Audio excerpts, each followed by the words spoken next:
Okay, good afternoon, everyone, or good evening, actually.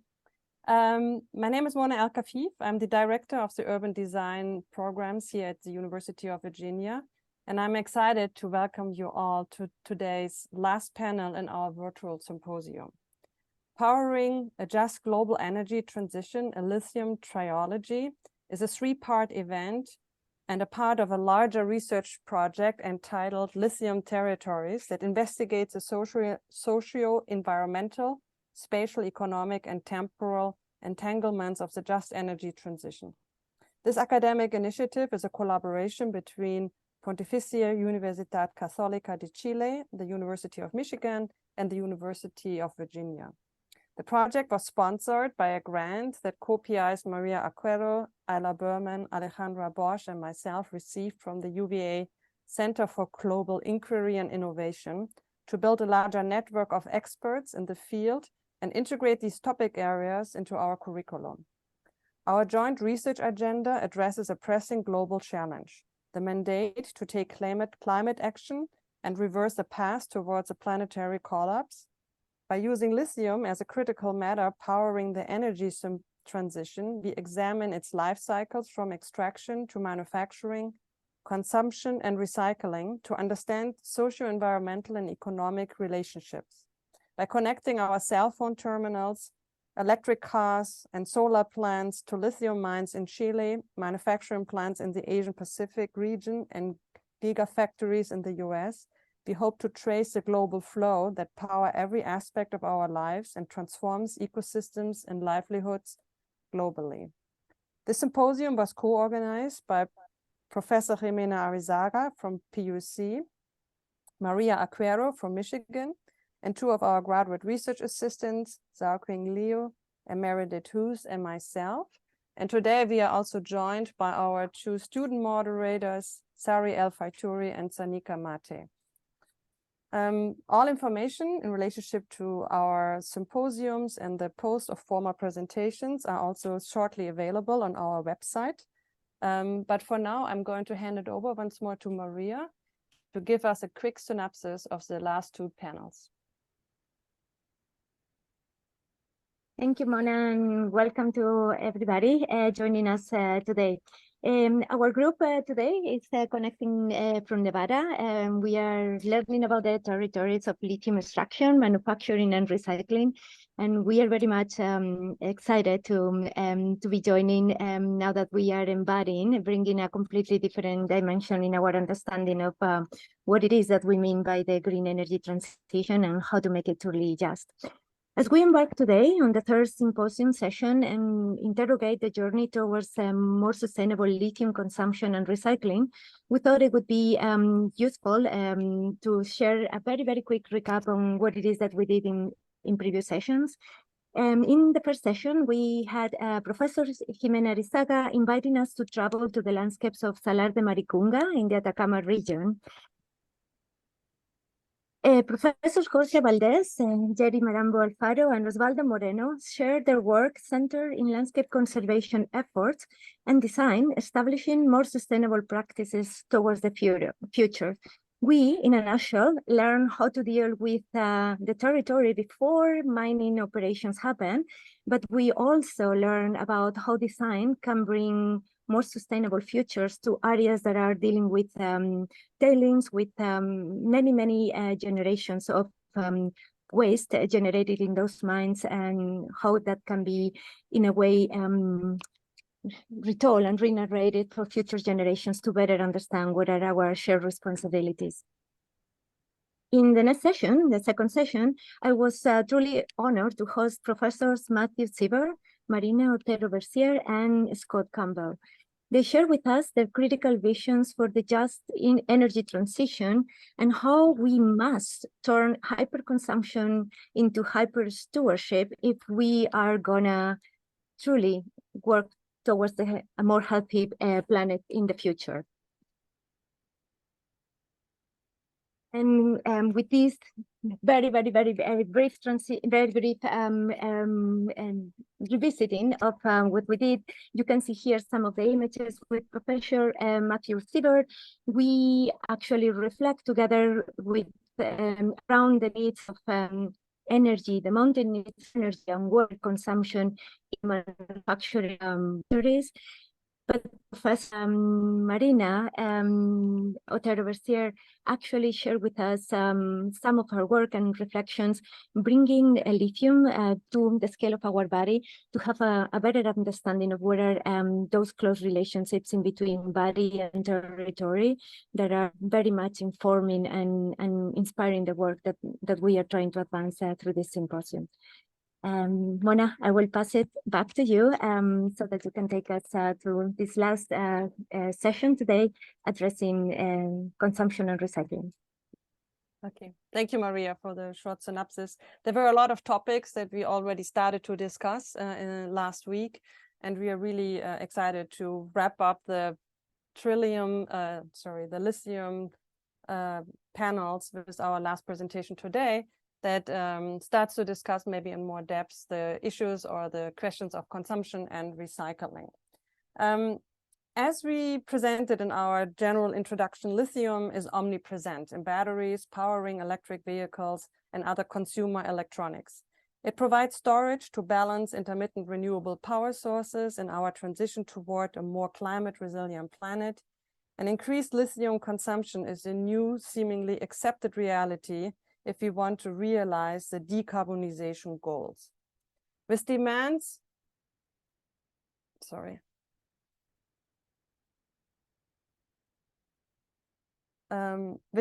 increasing worldwide, this rare earth metal is an enabler for what we call the Green New Future, and urban transformation processes fostered through the integration of intelligent and maybe even more energy-consuming technologies. The growing scale of solar and wind farm illustrates the fierce competition among renewable energy providers. America's largest solar farm, Solar Star, located in California, covers more than 13 square kilometers, an area 4 times the size of New York Central Park, that powers about 255,000 homes.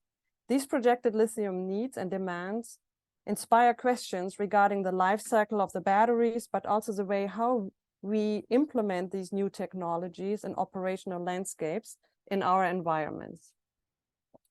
The call for a just energy transition is also a call for action to foster strategic innovations and to steward more resilient and collaborative lifestyles. And we specifically want to discuss what the agency of design is in these questions. Is there an opportunity to improve urban landscapes and environments through more conscious consumption and enhanced practices while addressing climate change? For example, can area-wide installations of utility-scale solar farms improve land use, embrace land conservation practices, and enhance biodiversity? My students are addressing these questions in my seminar, Urban Strategies. And while Virginia is converting to a solar energy production, we are investigating where solar farms should be located, for example, on gray fields or green fields. We are also looking at how these sites could be implemented and how these solar farms could hybridize with other programs to become multi-beneficiary sites. We are very excited today to have 3 experts with us who will shed some light on these questions. And with this, I'm going to hand it over to our student moderators, Sari and Sanika, who are going to introduce our speakers tonight. Good evening, everyone. A very warm welcome, and thank you so much for joining us and becoming part of this inspiring session. With great pleasure, I would love to introduce you to our speakers for tonight, whose expertise I'm sure will be very inspiring and enlightening to us.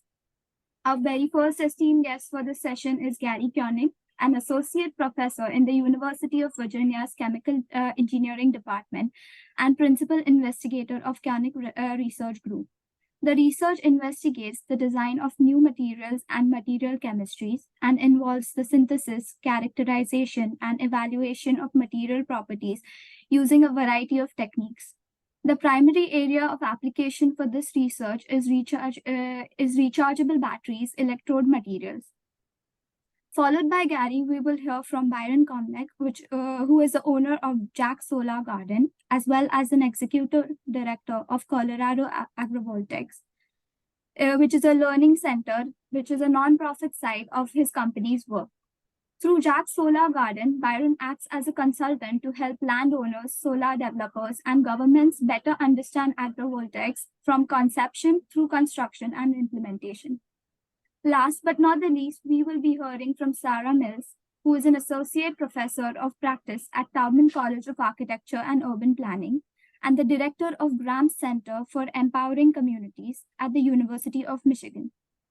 Through her work, she is developing templates, case studies, and other guidance documents that can help local governments across the state set policies related to clean energy. She manages University of Michigan's partnership with Michigan Office of Climate and Energy, helping communities across the state consider energy in their land use planning, zoning, and other policy making. Thank you, Sanika. I think I'm going to stop screen share, and with this, I'm going to hand it over to Gary.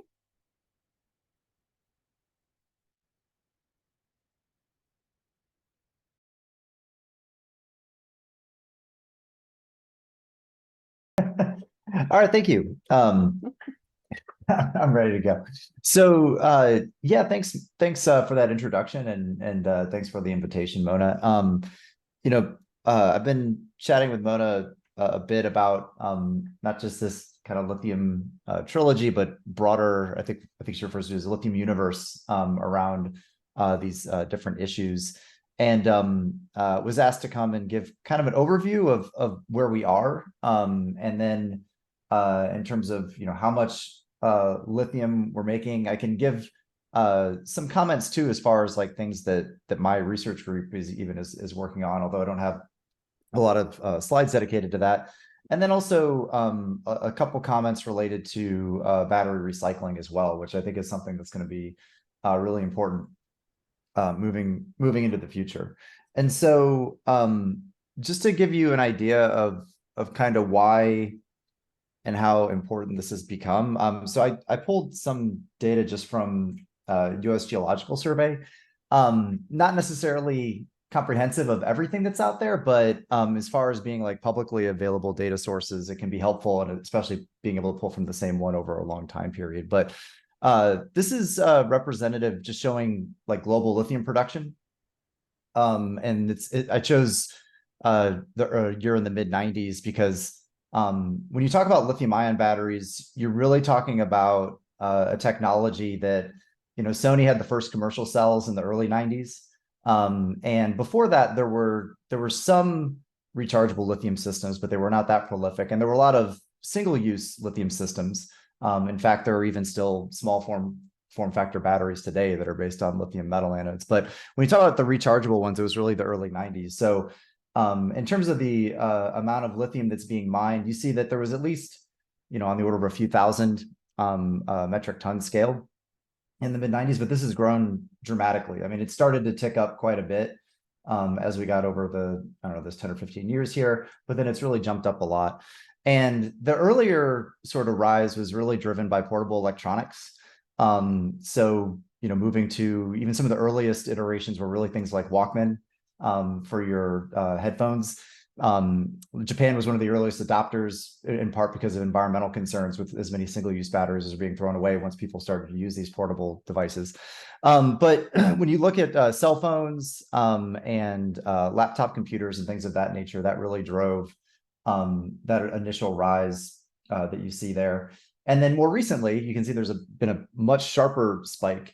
And I'll get into a little bit more on some of that data too, but that's really part of what you're talking about here as far as this energy transition and just energy transition, because it has to do with the scale of the batteries that are being made.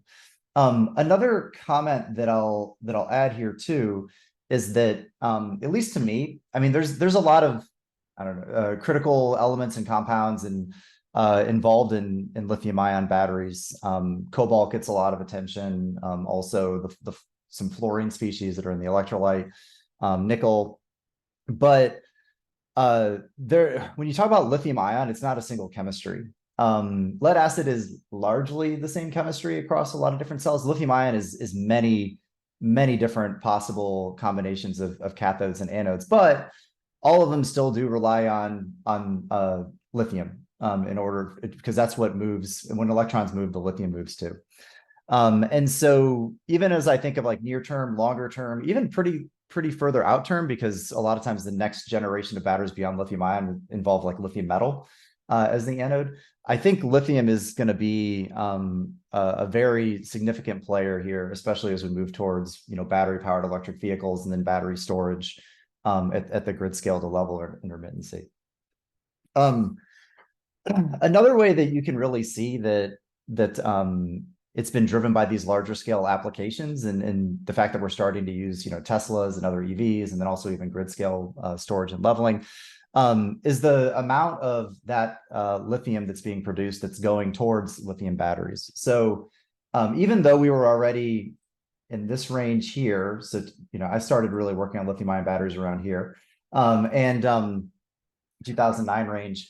And even though we were making billions of units per year of portable electronic batteries at that time, it's still, lithium was not the main sort of end use of it was not really for lithium ion batteries. In fact, you know, lithium is used in a lot of other applications. It shows up significantly in glass manufacturing, also like lithium greases. There are also some like specialty products, you know, like in pharmaceutical, even as a reagent and a lot of other chemical processes. But even as not so long ago as when I finished my PhD, it was still only about, you know, 20% or so of the lithium was going towards lithium ion batteries. And then you can see that starting in about, you know, 2012 onward to now, that percentage is gradually increasing. We're over 80% of the lithium that's being produced now is going towards batteries. And as I'll kind of reiterate again, that really has to do with these larger scale cells that are being produced. So when you're going to like electric vehicles and grid storage, I'd say right now, at least, it's really more electric vehicles that is the big driver there. Just another short kind of way to summarize that. The orange is lithium that's going to everything that's not batteries. The black is what's going to batteries. And so that's really where it's showing up the most. So, you know, just to kind of, I think in some ways this is obvious, but to really give a feel for that scale. So this is a figure that's taken from a recent paper that was in Nature related to, actually this is more focused on lithium ion recycling, but you know, when you deconstruct an electric vehicle battery, there's a few different configurations in terms of that smallest like core unit.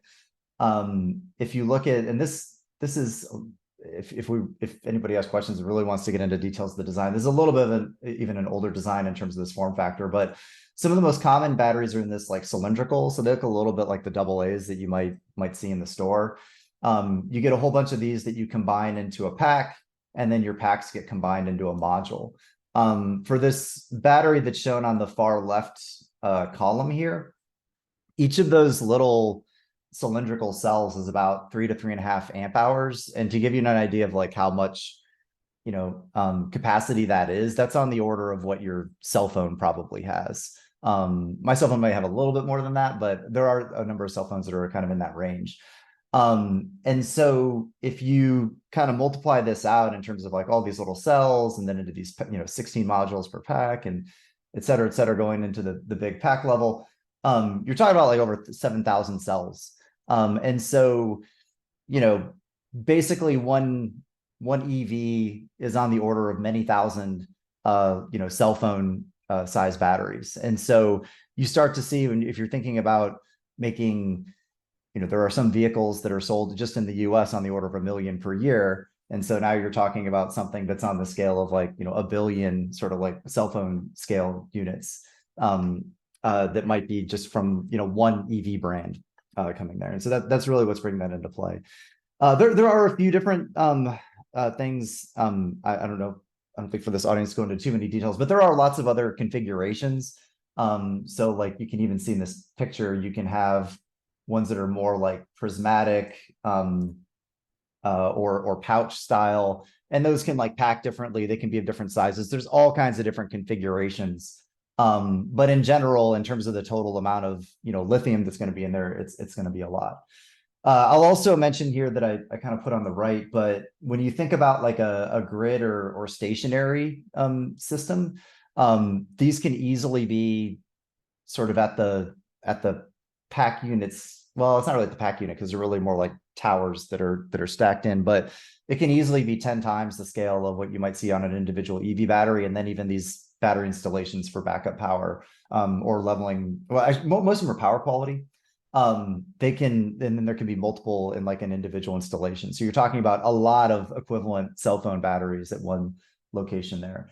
The other thing is a back of an envelope calculation that I think is really important to see is that if you take about actually a little bit less than half of just the light duty fleet in the US, so we're not talking about like electric semi trucks or medium duty vehicles. These are all light duty fleet.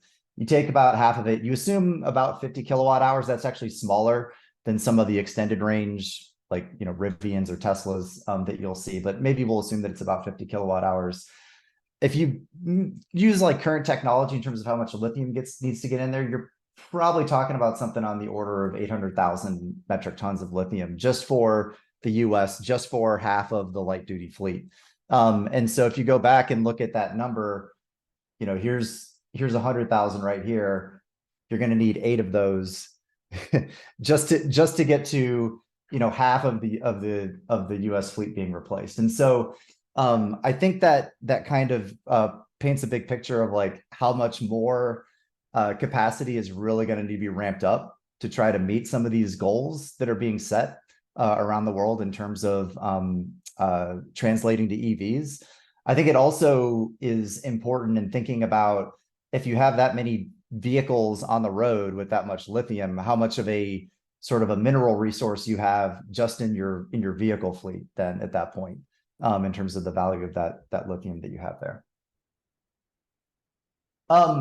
So when you have everybody trying to make a lot of batteries at the same time, even though the production of lithium is ramping up, this has also led to a lot of price volatility. And I mean, price volatility is kind of complicated, especially if you look in these last couple of years in terms of just supply chain and global trade in general with the pandemic. But price is also complicated because it also depends on how long the contracts are, especially with like the bigger manufacturers that get into. But this is at least publicly USGS data related to US based prices, and this is the price for equivalent per ton, lithium carbonate equivalent per ton for battery grade. It's important to note that cost always depends on purity, and the purity for like making lithium ion batteries, the lithium sources that you use is relatively higher, a lot higher in many cases than what you might use for something like glass manufacturing. But this is the price point for at the sort of purity level that you would expect related to battery grade. And going back again, when I got started in this field, maybe $5,000, $6,000 per ton was pretty typical. You might see a little fluctuation. You might see some fluctuations here and there, but that was about the price point. These are annual average values. Actually, when these sort of spikes were happening a year or two ago, I think I saw some different news articles that talked about it hitting like $60,000 per ton. And so that goes from being something that at an EV scale is, I mean, you always try to keep your price down as much as possible. But that goes from something that is not as big of a price input to being actually a pretty significant price input if you're getting to like a 10x increase in that price. And so the thing to look at here is that obviously also depending on the price, that's going to depend on what other kinds of alternative production resources might be explored that might start to become economically viable. But if the price is already going up like this and there's going to be that much proliferation, I wouldn't really expect it to be necessarily less volatile.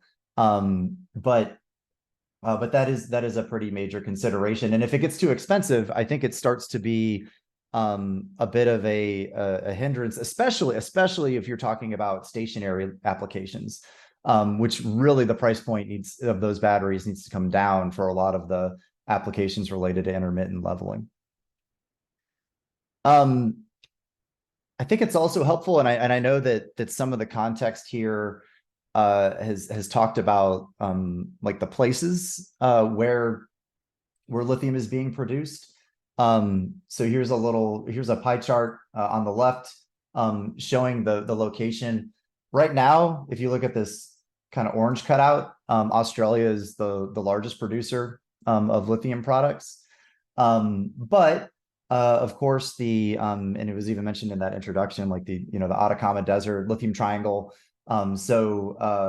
Argentina and Chile are also pretty significant players. So here's Argentina, here's Chile, and then China has a pretty significant wedge here as well. And so, there is a bit of, I guess, breadth in terms of where it's being produced, but it's largely, Australia, South America, and China are the places where it's showing up. And even in South America, though it's a big continent, I mean, it's kind of a pretty localized region where most of it comes from. There is a little bit produced in the there's some produced in the United States. A lot of those numbers are not as easy to find, but I mean, there are some facilities, for example, out in Nevada. If you think about where it also might be coming from in the future, so this is a different pie chart on the right that's identified lithium resources. Lithium resources is a little bit complicated because it sort of depends on how viable and accessible some of those resources actually are. But a couple of things that I'll maybe point out is that one of the biggest wedges on here is Bolivia, for example, which is in terms of location in South America. I mean, there are really large reserves. Also, those desert Atacama mining locations. There's a lot of reserves that are available in Bolivia, but a lot of it has to do with what's the different investment of industry and relationship between industry and nations that has led to, I would say, at least those resources being not as well developed as other places there. The United States also has some significant resources, and in fact, historically was a producer as far as like spodumene, and is doing some now. And I think there's also some potential untapped resources. My own research group looks at trying to recover from geothermal brines, but. And just to give a feel for where lithium comes from, so I have seawater here. Seawater is not actually used as a commercial resource, but there is a lot of seawater and there's a lot of lithium in it. It's really hard to extract something that's at that really low concentration. With the ore, so you're digging rock out of the ground, but there's a lot of chemical and energy inputs that goes into processing ores. You have to like calcine them. You have to release the lithium out of that rock somehow. You treat it with acid, and there's a lot of chemical and energy intensity that goes into producing it that way. But you can make a relatively high concentration of lithium, and concentration is important from like a processing standpoint and keeping it economic. Brine, so this is the way that largely it's done in South America, in South American countries.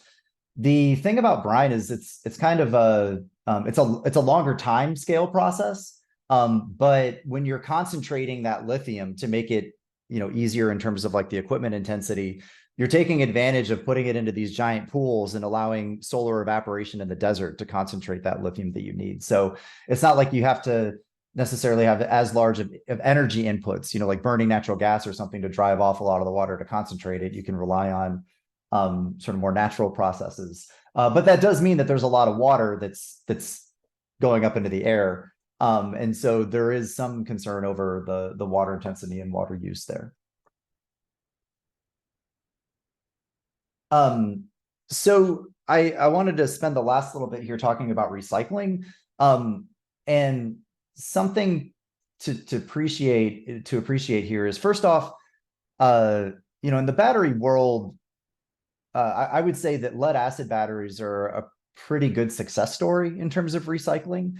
The recycling rates are relatively high. There's a robust, infrastructure and policy and market for those products. But in large part, there aren't as many components as a lithium ion system, and they're in very high concentration, and they're all very different. Metal, lead, and like the container polycarbonate, or whatever it is that they're using to hold it in, and then the sulfuric acid electrolyte, they're quite different in terms of coming up with relatively not too complex separation processes, and they're in very high concentration in many cases within the cells. For lithium ion, you're talking about something that is, if you take apart a cell, it's quite tightly wound up, and there are many layers, and those layers all have multiple components, and those components are quite different. And you also have to be able to access them. So if I go back here, you have to think about taking apart the vehicle and then breaking down the pack and then accessing the modules and then pulling out the cells. And then after you pull out the cells, you have to be able to extract out these individual components. I mean, this is also what the roll looks like, sometimes called the jelly roll. And then you have to go through whatever additional processing you need to do to get it to the easiest state to recycle these materials. Hopefully recover as many as you can, but you're only going to be recovering what's going to be an economically competitive new product that can be used as a raw material to a new process. And so there are some real challenges in terms of accessing the material in the lithium ion cells. The other thing is that, as I mentioned before, there are lots of different types of lithium ion batteries, and it's very difficult if you think about, like, if it's a manufacturing process and it's reject cells, then it's relatively easier to, like, you would know what was going in there. But if you have like a huge collection of cells from lots of different vehicles or grid batteries or whatever they might be, they could have really different compositions. I mean, yeah, they pretty much all will have lithium, assuming that they're in the right pile. But the other components and constituents can be quite different. And so thinking about like what that recycling process looks like to have to handle a wide variety of compositions can be really challenging. There are, and this is a bit of a messy slide, but there are basically, I would say, 3 routes that are looked at with regards to recycling, and there's all kinds of different flavors and iterations and commercial processes either being developed or in practice. The 3 main ones are really pyrometallurgical, hydrometallurgical, and direct. So with pyrometallurgical, and what you might be able to see here is, there's all these other independent steps, but if I take batteries and I go over here and I hit this, then I skip a lot of those. You go to pyrometallurgical. And so that has to do with you're taking it to really high temperature, you're burning off a lot of components, and you really end up with just sort of like slag and alloy. And a lot of times you're really only recovering kind of the highest value alloy component like cobalt. So, you're taking a whole lot of battery and you're really condensing it down to a kind of the relatively small thing that's the most valuable is really the focus of that kind of a process. So the simplicity helps a lot, but it's something where if you want to really try to recover as many materials as possible, it's a tough way to do it. Hydrometallurgical is also, I would say, growing. That's where you end up with a lot more of these in-between steps, doing this physical separation, extracting out a lot more of the individual components. You're going to be doing a lot of chemical and energy inputs in order to start to separate out the different pieces. I mean, you can see some of these different boxes as far as like, lithium recovery, cathode, slag, et cetera. So there's a lot more, I would say, steps involved in hydrometallurgical. You can recover more of the components, but you have to be able to recover them at the purity and cost point where you can be competitive with other raw materials that aren't being produced from these recycling processes. And then the last one, which I'm not really aware of anybody truly taking in like recovered sort of spent cells and doing this, but is direct. And the idea with direct is really that you take the materials that have the highest value, sort of the solid materials that actually store and deliver the energy, and you have some sort of a method for kind of like refreshing them and then putting them into new cells. And I think there's a lot that makes sense there in terms of, you know, thinking about, well, that is the highest value component and we don't have to take it down to the original constituent materials. But there is a challenge there in that, you know, how well do you know exactly what was in all those cells that you're recovering?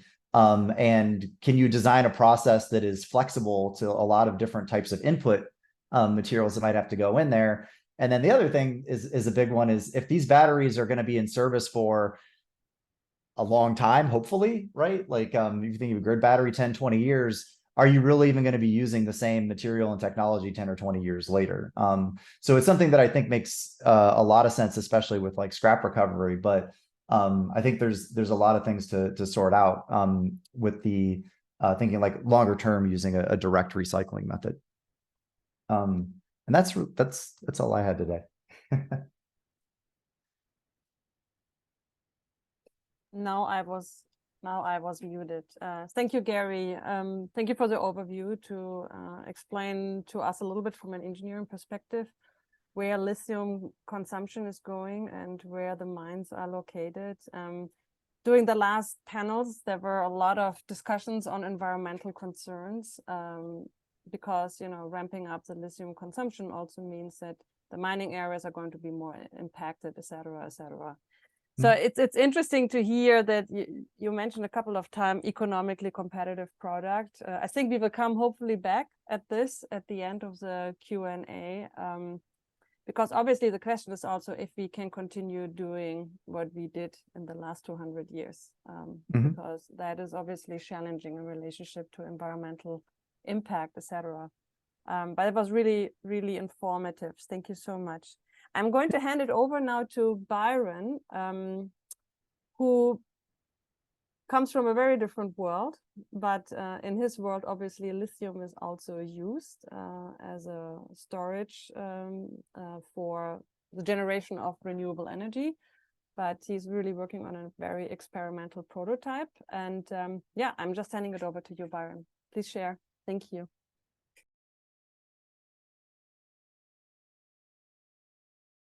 Thanks, Mona, and thanks, Gary. I learned something there.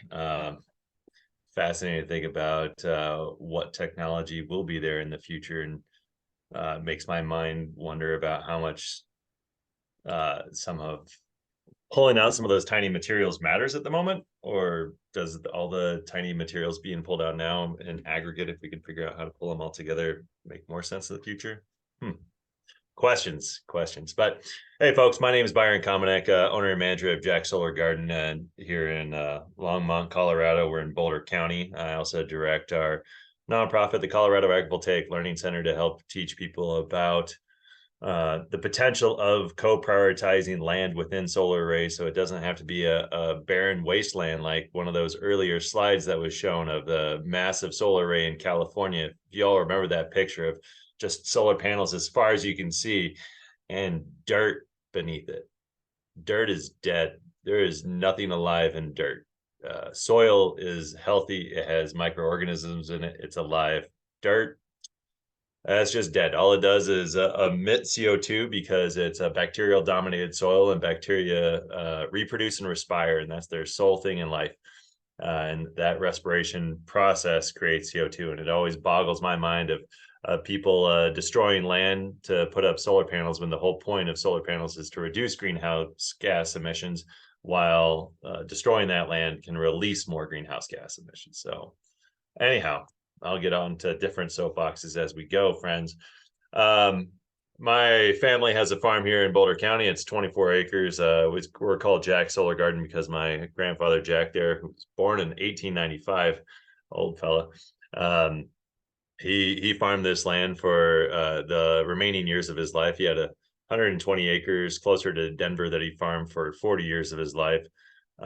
Just trying to show that this land that I live on, our farm, has been with our family for 50 years and now is owned by my mother, Eloise. And I've been managing the land and living here for the past 7 years. Over this time frame, we've mainly grown grass. Grass turns to hay. Some people think straw and hay are the same thing. They are not. Straw is the shuff, the byproduct of cereal products like wheat or barley, while hay is just straight grass, different types of grasses mixed with alfalfa sometimes. And we produce hay that we sell off of our farm, and it doesn't pay much. It really doesn't pay much. In Boulder County, if y'all know anything about Boulder, you should think of expensive homes, fancy cars, that sort of thing, pushing edge on technology. It is a rich place. And our 24 acres in Boulder County, we were losing money annually on this farm, and it didn't make sense. And we needed to figure out what else we could do with it. So we took the idea to Boulder County government saying, hey, put us into a conservation easement, at least let us keep our land, we'll grow grass for you, whatever, just help us make ends meet. They said no, we were too small at 24 acres. They gave options of having free range chickens on the order of 5,000 of them, which y'all imagine chasing around 5,000 chickens. No thanks. They offered up having a Christmas tree farm, which waiting 10 years for revenue wasn't of interest, plus equestrian centers, which nobody rides horses to market anymore. And I had a friend in the solar industry that came out to our land and noticed that we had a 3-phase line on our property, and that it'd be interesting to figure out how to put solar panels on it, because our county has espoused that it wants to be 100% renewable. So it took the idea that Boulder County said, hey, can we put a solar array on our farmland? And they said no. Like, farmland was for farming, so go back to it. We argued with them for quite a while, and they eventually updated and changed their land use code to allow us to build the solar array that I'm going to show you here in 2020. So it took us about 3 years from the concept of this solar array to actually having it energized and producing power. We're coming up on 3 years of producing power and 3 seasons of working with researchers and growing crops underneath our solar panels. And if you drive up to our property, this is the first sign you see, plus our silo behind. But take you back just before 2020 when we installed the solar array. This is our north pasture. It's 8 acres. We took this land and put in well over 2,400 steel piles, throwing up over 3,276 solar panels that built a 1.2 megawatt DC 960 kilowatt AC system, where the panels take up about 4 acres of land, while the additional infrastructure needed for the solar array take up an additional acre. So hence the 5 acres there. Our panels are elevated to different heights. An eastern portion is flat at about 8 feet, and another portion to the west is flat about 6 feet. So 2 different heights of solar panels here, so we can better learn about how the microclimates created by this single axis tracking system impacts the vegetation, the microclimates beneath them. Single axis tracking simply means that the panels follow the sun from east to west over the course of the day, and at night they go flat, and then they go back to east to west throughout the course of the day. And a solar array like this can produce enough power for about 300 homes in our area. And there you can see what was created. And I was giving crap to the other solar array that has dirt beneath it. And the reason why we have dirt underneath our panels here is because it was being ripped and tilled to create crop beds so that we could actually grow vegetables in softer soil. Vegetables do not like compacted soil like grasslands can handle, and you need to decompact it. And the main mechanized way of doing so is tilling. And that's what we did. So there's images of me on a tractor running through along with one of the farm managers from that year, plus compost being provided to on site that was just distributed throughout the solar array. We worked with a nonprofit farming organization here in Colorado called Sprout City Farms that's been hiring people for the past few years to actually cultivate different types of vegetables underneath our solar panels using those microclimates. So take a look at that left-hand picture. This is the panels are tilted to the west. So in the afternoon, that bed on the left-hand side is getting shade, while there's 2 other beds in that same row of panels that is getting full sunlight. So one side gets morning sun, one side gets afternoon sun, one side, or the middle, gets the majority of daily sunlight, about 70%. So nowhere gets full sun, nowhere gets full shade. It's just constantly cycling over the field, and that has different impacts on it. Like the lettuce that's getting this afternoon shade when it's 100 degrees outside, it actually tastes sweet, while the lettuce that is on the right-hand side that only gets afternoon sun, and it's really hot out here in Colorado in June and July, it tastes extremely bitter. So we knew from that variety of lettuce that it would not be advantageous for us to grow it where it gets afternoon sunlight, only in the area where it gets morning sunlight. There's been lots of vegetables. You name the vegetable, and we'll have had some variety of that vegetable on our farm, from carrots, tomatoes, peppers, kohlrabi, kale, corn. For some reason, I always want to say corn, cheese, and lettuce, but no cheese. Radishes, garlic, onions, the whole variety of it has been grown out here. There's been probably like close to 20,000 pounds worth of food grown underneath our solar panels over the past few years. We also work with researchers from the National Renewable Energy Laboratory, Colorado State University, and pictured here, students from the University of Arizona, to do the analysis of these different types of crops. And what you can see in those images are different wood stakes that delineate where there are different types of varieties being tested. So we know that each crop is different, and then each variety within each crop has different preferences as to its microclimates, as well as to its ability to produce the fruits or produce the leafy greens that we're interested in. So University of Arizona students have been working with us for the past few years, coming out using machinery or using this type of equipment to better understand how the plants are using the sunlight, how efficient they are at different periods during the day, as well as taking an analysis of the amount of fruits being produced. So there's Amy Marble. She's out on our property almost every single day with that smiling face, weighing out how many tomatoes or beans or garlic cloves come off of the different plants that we have. So it's her job to help collect a ton of data and then get sent back to University of Arizona. That is able to, they are in the process of publishing different papers about the results of what they're finding of what types of crops do best in these different areas. At Colorado State University, we have 2 PhD students that are learning more about ecosystem services, or this idea of ecovoltaics, where you can co-prioritize conservation benefits within a solar array. If you just don't screw over the land and you figure out how can you build the solar array to enable different conservation values, you can get them. And we're showcasing that at our property. So these students are measuring the amount of soil moisture that is just redistributed from the solar panels onto the ground, so we can learn how that changes throughout the course of the season. They're testing out our dominant grass, which is mountain smooth brome. It's a C3 cool season grass, to see how that fares with the additional shade as well as redistribution of moisture on property. One fun thing that they learned this past season was that we found that we lost about 9% of the total forage being the total amount of biomass grass that could be edible for livestock moving through there. And then we also lost about 5% of the total nutrition of the grass. Now that's, I just said lost twice. So maybe you're thinking, this is a bad thing. Well, think about, I have 100% of the possible renewable energy above ground and 91% of the possible forage below it. That feels pretty good to me.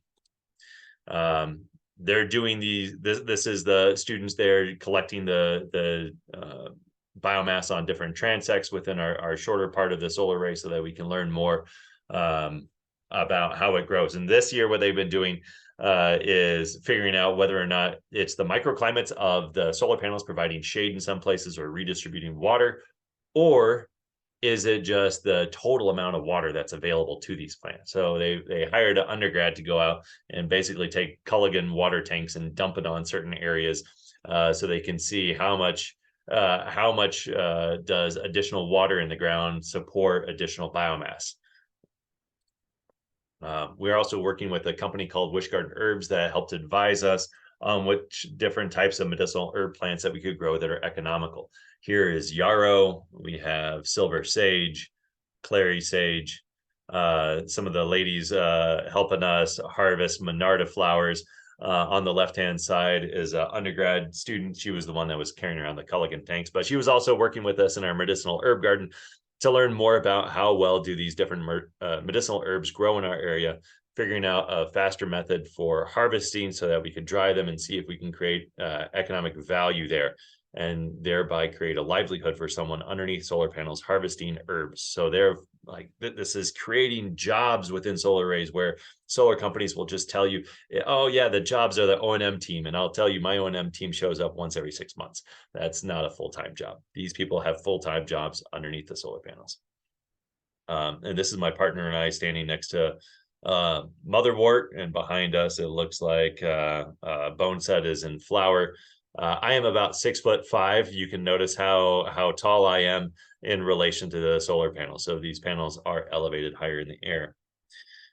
Jack Solar Garden supports the arts. We have an Artist on the Farm program each season where we give $1,000 to a different artist to just do something interesting. Now, $1,000 isn't that much, but thankfully we have different artists who have come out to do dance programs, to use old farm materials and turn it into artwork, to having a photographer on the farm, to this year we had a painter on the farm. So that's why the painting picture right there in the middle, she was giving free painting classes to folks.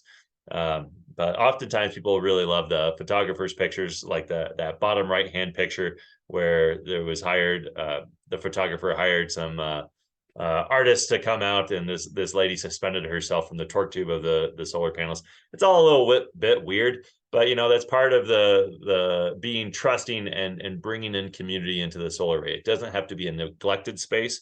It can be a space that continues to be used dependent on how we build that solar array. But here's a handful of other pictures, just showcasing how we can have arts, have society incorporated within our solar array. I always think that one's fun, of seeing the lady in the red dress over a sea of solar panels.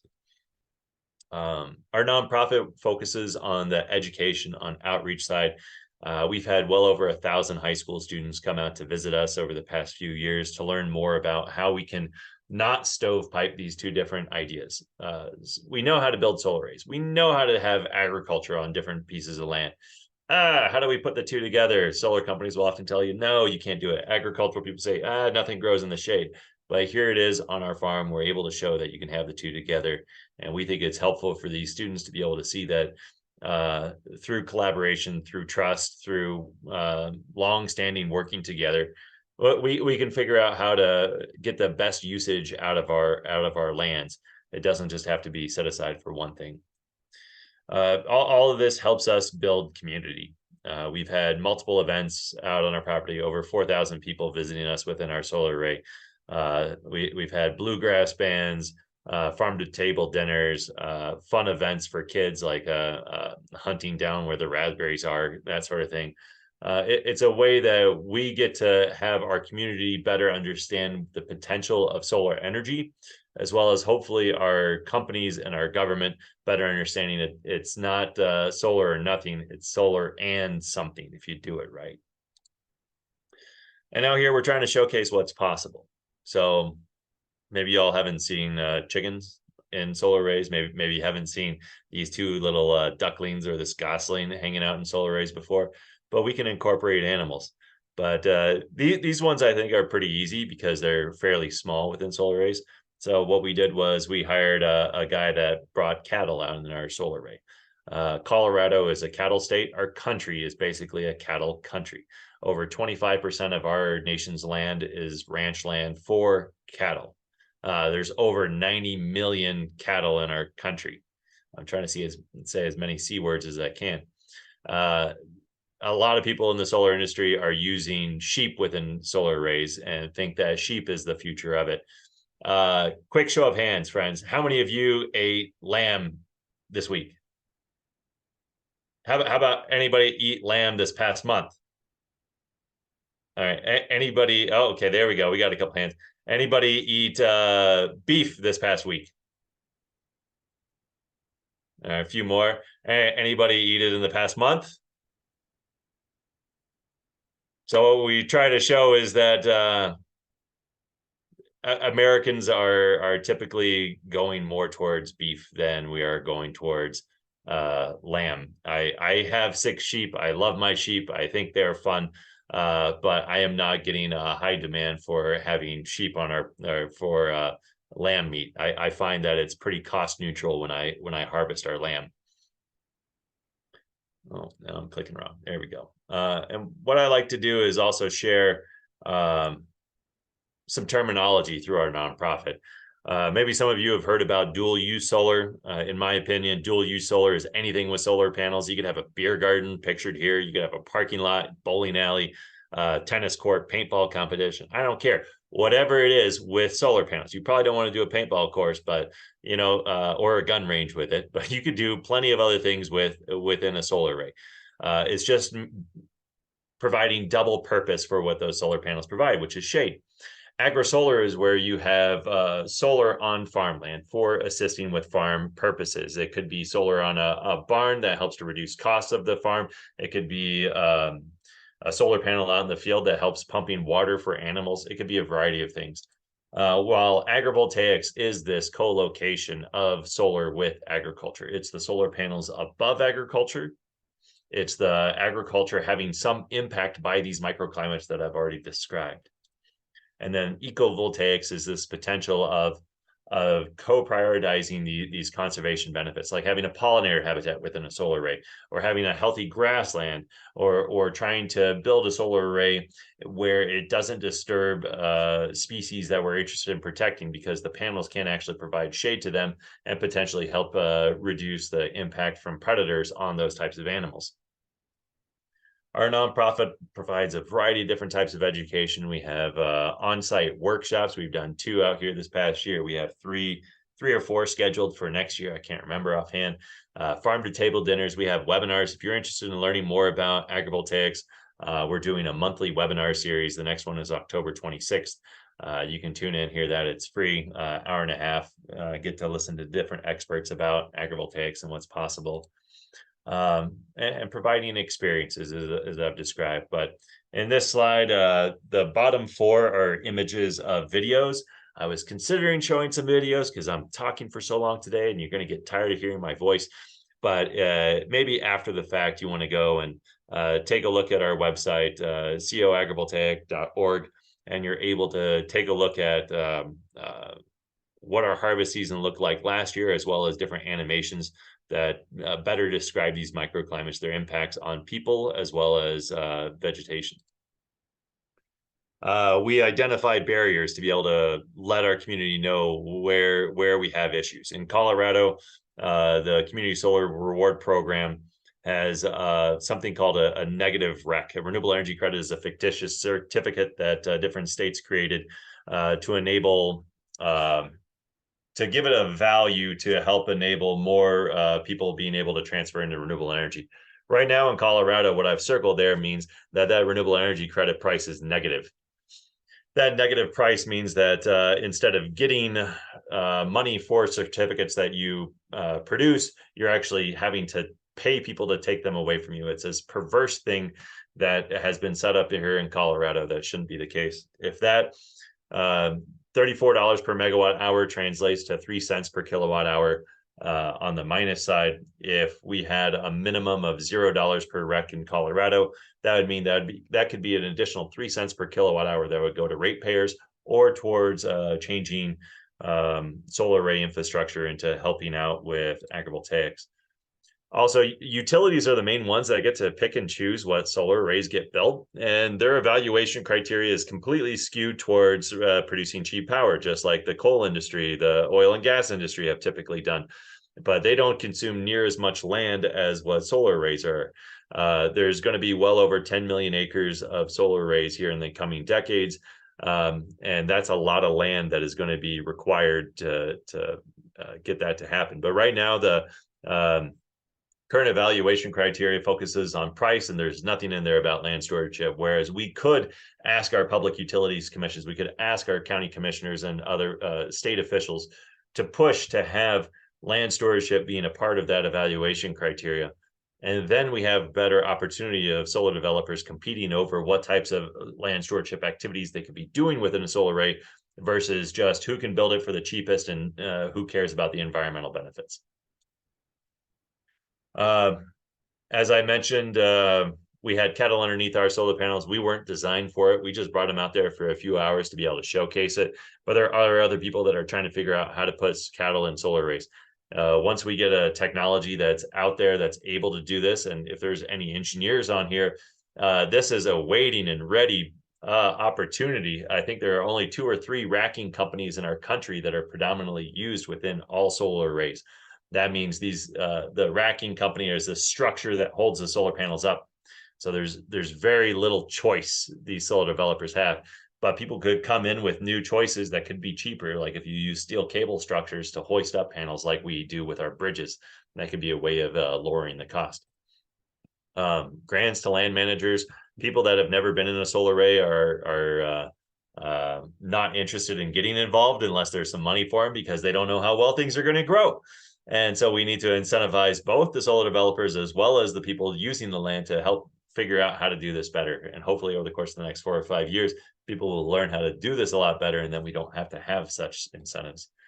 I already mentioned the eco-voltaic side, but this provides an opportunity to have this multi-functionality of land that maybe land trusts or conservation organizations could get on board with solar companies. So if you can design the solar array for conservation purposes, maybe you can have a land trust that's interested in helping to manage that land, or figure out how to get federal or state level tax credits to support any alterations to a solar array.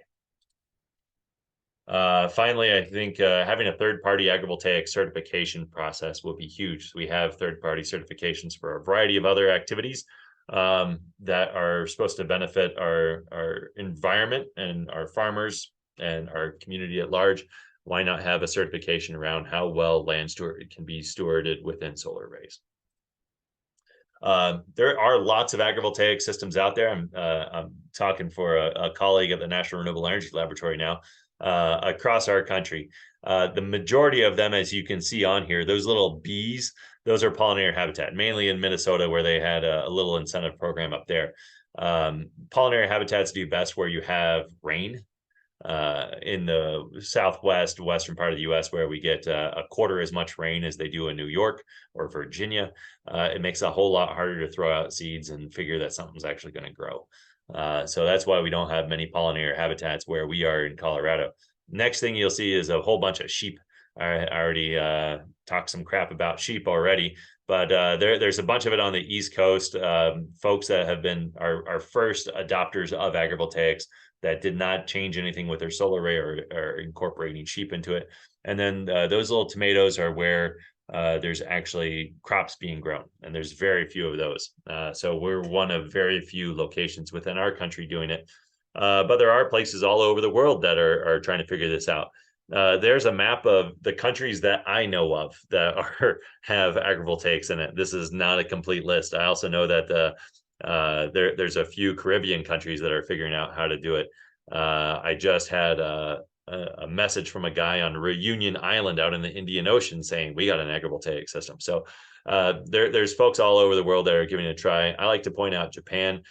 They have, well, the most number of agrivoltaic systems in the world, probably close to 4,000 by now. They're all pretty small. The idea of agrivoltaic started off in Germany. In France, they have wine grapes as well as trees underneath of it. In Italy, they're figuring out how to bring Italian culture into the solar arrays, which I find fascinating. I'm looking forward to seeing how they're doing that. But a lot of folks are elsewhere in the world are figuring out how to grow crops in it, while the US and Australia are mainly focused on sheep at present. This is a couple images, the mushrooms growing underneath solar panels in Japan, and then a vineyard in France underneath solar panels. And if anybody is interested, the World Agrivoltaic Conference, yes, there is one, is having its 4th conference here in Denver, Colorado, June 11th to 13th. And folks will be coming out to visit Jack Solar Garden as part of that conference. The National Renewable Energy Laboratory has this paper called the 5 C's for Success of Agrivoltaics. So I thought I would share these. How to go about having a project like this that helps to support community, help support such a good land stewardship project from going around. And it really focuses on your climate, configuration, crops, compatibility, and collaboration. Collaboration is where you have all those different partnerships, the different people, like how I talked about all the different researchers that are working with us, as well as nonprofit organizations. I didn't even mention the Audubon Society has been in support of our work. by building a pollinator habitat around the perimeter of our solar array. And those are perennials, not annuals, not like just throwing out wildflower seeds. But it really is case by case on land. Almost every farmer and rancher will tell you, like, every landscape is slightly different. You need to manage it slightly different from the landscape before. Solar companies oftentimes struggle with that. They want to take what they've done here and carbon copy it over and over and over again. But being able to figure out how to adapt a solar array to whatever specific problem, whatever specific community, it has a high potential of success for being able to create an agrivoltaic system where we can keep that land working together. Finally, I'll show off some of their images around how people are thinking about putting solar within solar arrays, so putting agriculture within solar arrays. And in the end, what we're trying to do is keep land useful. These are all images from my farm where we have animals and crops growing. I have talked for a while, so that's it for me. If you're looking for more information, it's up on our website. Cheers, friends. Thank you, Byron. Super fascinating project. If I understood this correctly, the initial reason for having this hybrid condition was also because of the stubbornness of the ordinance that said farmland has to be for farming. So that you needed to actually combine it. I find this really, really interesting. It's also showing that there is a saying in German, Not macht erfinderisch. When you have a condition of scarcity, it's actually triggering invention. And if I'm understanding this project correctly, it was really also because the original farm of your father was maybe not productive enough, and there was a need to combine it with a different kind of economy. Which is, I believe, a situation that a lot of smaller scale farmers are facing. It's really fascinating. There are a lot of words and terminologies that I'm sure specifically, I mean, my students are working on a similar assignment, so I hope that they're all going to raise some questions afterwards. Yeah, with this, I'm going to hand it over to Sarah, because the question obviously is what's going on in the ordinances and how are these projects put into place? How can we trigger and maybe, let's say, help developers to be inventive. So a lot of the projects that are set up here in Virginia are going through a special use permit because there is no solar ordinance. But these projects are really put into place very quickly all over the country and also globally. So Sarah is an expert on this, and I'm handing it over to you. Thank you.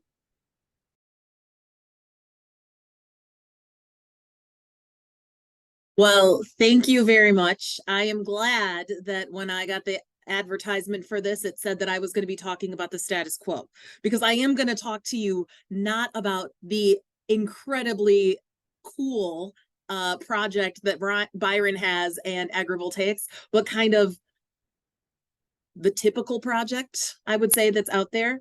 And I want to start out by, like, I'm saying this apologetically. I should confess that, like, my PhD is in farmland preservation. So I care deeply about farmers. And you'll see this. I'm going to talk about this before I talk about renewable energy ordinances a little bit. So just bear with me, because I think one of the things that I do is help communities understand, like, what developers want to be doing, to Byron's point, what the utility models are pushing them towards, how they can ask for more, how communities can ask for more, but also not promising them things that they may not get right now. So, all right, that was my confession. Thank you for letting me do the catharsis there with you. Thank you also for having me. So one of the things that's really tricky about solar, I think, and also a huge opportunity, is that it can come in all different sizes.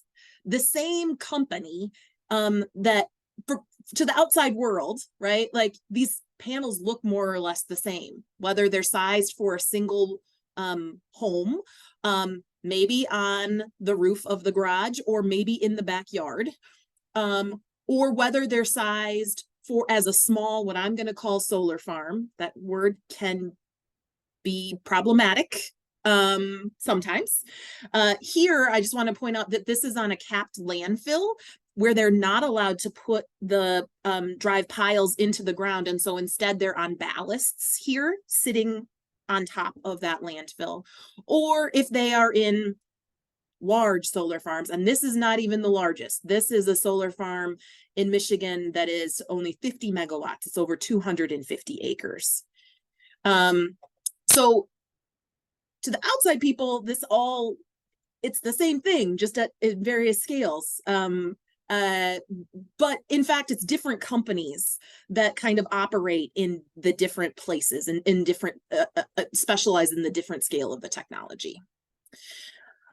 In terms of kind of what this landscape looks like in Michigan, and I would also say that I can speak for much of the Midwest. In terms of what is currently built, on average, our solar farms are 11 megawatts. That's actually masking that we have a bunch of things that are like 1 or 2 megawatts, and a couple of projects that are, as you can see, the biggest project right now in Michigan is 239 megawatts. To put that in scale, in case you don't kind of know the translation, and I was happy that my numbers are similar to what Byron just shared. For this kind of development, we would consider between 5 and 10 acres per megawatt. So on average, the projects currently built are between, 50 and 100, call it, acres. The largest one in my state right now is 1,900 acres. But what is coming is significantly, significantly larger. On average, 160 megawatts is what's coming. There are a couple of projects that right now developers are proposing here that are 500 megawatts. And in fact, that's the biggest that is showing up, but there is one specific locality in Michigan that has 2 substations, electrical substations. Each of them are proposing to have a 500 megawatt system hooked up. So in that one place, it's 36 square miles, 8,000 acres are for these 2 collective wind farms or solar farms, sorry.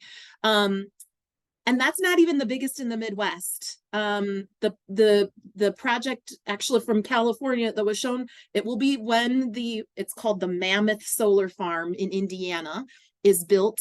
It will be the largest. It's 1.2 gigawatts, 13,000 acres. I don't develop, I just report what the developers are doing, just to be clear here. When I'm going to spend a little bit of time on this slide. When I go to communities and talk about what they should be considering as they're thinking about their land use plans and then translating that into zoning, which we'll get to in a little bit, I like to talk to them about what the local benefits and local concerns are. And again, I'm going to say, and what I often say is, I'm thinking about utility scale solar as is commonly practiced. This is non-agrivoltaics. This is not rooftop solar. The kind of pros and cons are different for that. But for a moment, we're going to talk about this site as a site of energy production. In terms of the local benefits, many of them are economic. So for the person who hosts solar panels on their property, there is a payment. Sometimes that is a kind of an annual payment, and very often it's quite lucrative. You could make in my part of the Midwest, you can make a whole lot more money leasing your land to a solar developer than you can leasing it to another farmer. In terms of scale, kind of the going rate to rent an acre of land. And actually, I've done studies across the 6 Great Lakes states. Kind of the going rate is between $800 and $1,200 per acre per year. Land, if you're going to rent it to another farmer to farm because you're not farming, if you're lucky, it would be in kind of the $200 per acre year, but very often it's about $150, $125. So $125 per acre to farm it, or $1,100 per acre to have it go in solar. Like, it's for the landowner, often it's kind of a no-brainer situation. Sometimes the land is not leased though. Sometimes it is purchased by solar developers. And actually that's happening more than anybody really thought it was happening once we kind of pulled together who's paying the tax bill or who owns that land. Sometimes for these big solar farms, neighbors are compensated as well. And this is one of the reasons that this happens is that it's very common for wind farms, but for solar farms, if you are surrounded, if you have a small acreage kind of place, and you are surrounded on 3 sides and across the street with solar panels, often that can be upsetting to you. And so this is one way to kind of make the peace, is these neighbor payments, but it is not all developers are practicing that. The other key economic benefit would be property taxes that are paid by the developer. Every state is different and it's complicated in how, like, what the tax situation is. But very often there is a higher tax rate for kind of the equipment that comes along with solar development compared to kind of agricultural activity. And so that can either mean that the local government has more money to spend on local government services, or in some states, the amount of money that the government receives doesn't get bigger, but everybody else who's a taxpayer doesn't pay quite as much taxes. And so again, kind of different situation, but very often large solar farms are taxpayers. I'm glad that Byron talked about the jobs, because I give people on these large solar farms a jobs caveat. There's lots of jobs during construction for a 2,000 acre solar farm. But even this biggest solar farm in Michigan, there is one person that is like there 4 days a week. There's, a crew comes and mows the grass a couple of times a year, but effectively one technician. And so there's not tons of long-term jobs if they're designed only as sites of energy production. There's a lot of work that comes out that NREL is doing and that Byron's involved in too, a lot of research on the water quality benefits and the ecosystem benefits that can come along with solar. But I would say that really depends on the site design and what you're planting underneath them, underneath and around the solar panels. I think it's also important to note that, like, whether it's an improvement depends on how the land was previously used. Not all agriculture is dirty or clean, like depending on what you think about agriculture as like the ecological benefits. And so I think it's hard to have paint broad brush strokes, but some kind of what these benefits are, it really depends. It depends both on the solar design and kind of what was happening there too. And as I mentioned, and you'll see dual use again and again, where Byron and I are on the same page. Like, this is an opportunity for brownfield reuse. Even at the large scale, there are some sites that were previously industrial activity or previously disturbed sites. But honestly, at the couple thousand acre scale, you don't see many of them. So sites where you are really kind of reusing brownfields tend to be on the smaller end of utility scale solar development. So that's local benefits. In terms of the local concerns, I think some of what's brought up is wildlife concerns. And I would suggest to people that this is a construction activity. And so just like any construction activity, there is going to be wildlife disturbance so long as critters have places to go during that disturbance and come back, that they can come back to, they should return. And during that operations phase, actually, in many situations, there's less chasing animals away than there was previously. Like, you can create habitat along with your solar farm. There are wildlife friendly fences that allow small things to get in through the holes. This may be different in different parts of the country, but in Michigan and kind of the Midwest, we really like our deer. And for a large solar farm, The National Electric Code and by large, I would say above 5 megawatts, the National Electric Code requires a fence around the solar farm that's either 6 feet tall with 3 strands of barbed wire, which I gotta say does not fit in the rural aesthetic very often, the barbed wire part. Or you can have a taller fence. You can have a 7-foot fence.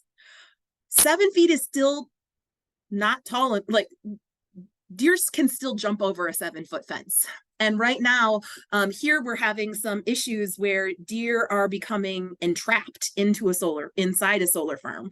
And you can't really herd them out of the gate. Like, you can't just open the gate and hope that they go out. And it's problematic in the state of Michigan because deer are considered a public resource, and you're not allowed to entrap deer. And so kind of thinking that through is really an important kind of consideration. Another local concern that I think drives a whole lot of reactions. A lot of my work is trying to understand people's reactions to solar farms and wind farms too, is associated with the visual impacts. I have some work specifically on wind that finds in places where people are there for productive reasons. So where there are lots of farmers, or where there is kind of I don't want to say maybe extractive type of industries, where the land is a working landscape. Wind is another way to make money off of that landscape. Where people are in a place for aesthetic reasons, wind turbines are a change to that landscape. And I would say the same is true for solar panels. And you would think that solar panels, even elevated so that cattle can graze, are not that tall. And that is absolutely true. They're not nearly as tall as a 500 or 600 foot tall wind turbine. But one of the challenges is when you have it at this scale that I'm talking about, right? And you're seeing the solar farm for miles and miles, like it certainly has impacts on the people that are surrounded. And often it can become a big part of the landscape. And I think that's one of the reasons why we see differences. Honestly, there's also concern by neighbors often of what this will do to their property values. And so that's particularly true when they believe that, when they bought their house because of the view out of the back porch or what was being farmed next door. And there is now some research kind of looking at that's mixed and complicated, and it effectively finds that sometimes maybe in places of scarcity, actually back, Mona, to what you were saying, when it is the last field or the last woodlot that is developed in solar, that becomes solar, so kind of on the suburban fringe, there's some research out of Rhode Island that says that may have an impact on nearby property values. There's the collaborators that I work with at the National Renewable at the Lawrence Berkeley National Lab just came out with a 6-state study and finds it depends on scale. Smaller solar farms, they found absolutely no impact. For larger solar farms, then in some states it makes a difference, but they're not actually finding reduction in property values. Anyway. This is something where the research is underway right now. And I'm going to keep that in your mind because I'm going to end with that. What do we do with new technologies?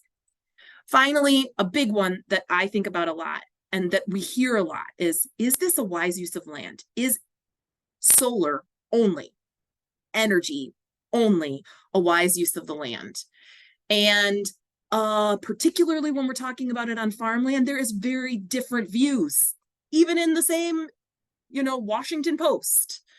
I could talk for too long about this, so I'm not. I'm just going to say, first of all, when people say farmland preservation, which is what I study, they mean different things. Sometimes planners often are talking about preserving an urban boundary and keeping development in cities, so you don't have to extend urban services. And solar can do that. You can't develop a subdivision on land that already is occupied by solar panels.